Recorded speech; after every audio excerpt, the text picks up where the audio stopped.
Ikaw, pumunta ka na doon sa mga anak mo. Padidiin mo yun ng mga anak mo doon, 2. Ay 3 pala. Kasi nilagay mo doon sa puno ng kawayan. Tapos yung 3 dito, balikan mo na lang bukas. Nandyan sa loob. Ang ginawa niya guys, itinakas niya yung 3 anak niya. Tapos, yung 2 na iwan. Siyempre, hindi na namin nakuha yung 3. Kaya sa gabi, nandoon siya. Pag-araw, nandito siya.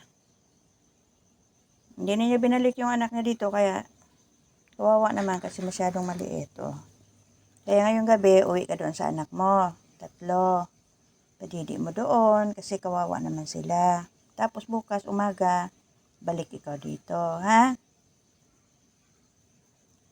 Alam nyo guys, pinangalanan ito ni Madam na Nonal. Kasi may Nonal sa mukha. Ayan na. Nonal!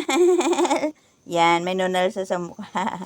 Kaya ang pangalan nito ay si Nonal. Kaibigan niya si Idoy. Day! Ano pangalan mo, Day? Ang may-ari ng pusang yan, ang pangalan ay Eduardo. Kaya pinangalanan na lang namin na Idoy. O, yan na. Ayan na sa Idoy. Oh, ayan na sa Idoy, ah. Oh. Nahingi sila ng, nahingi sila ng pagkain. Sandali lang. Kuha. Sandali lang. Katatapos lang nila maghapunan. Di ba katatapos nila maghapunan? Kaya umuwi na si Madam. Bibigyan ko na lang kasi O, sige na. Huwag mo kunin nun, bigyan mo si Bigyan mo si Nonal, Yan, ate-ate lang ha. Ay, ikaw din? Ikaw din? Ay, siya din daw. Ay, nangihingi siya, Ay na, lagay ko dito.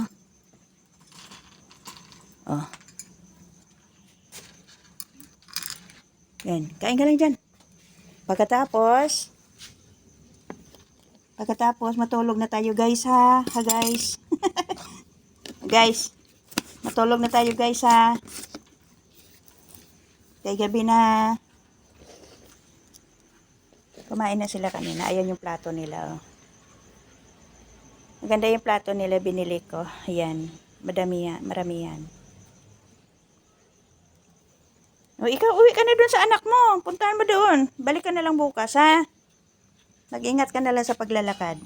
O, ito. Kasama ko to lagi kasi binata ito pero mabait siya. Malaki na yan guys pero hindi siya nag-aasawa. Mabait ito. Si Idoy. O, sige na. Punta ka na doon sa anak mo, ha? Gabi na. Bukas ulit.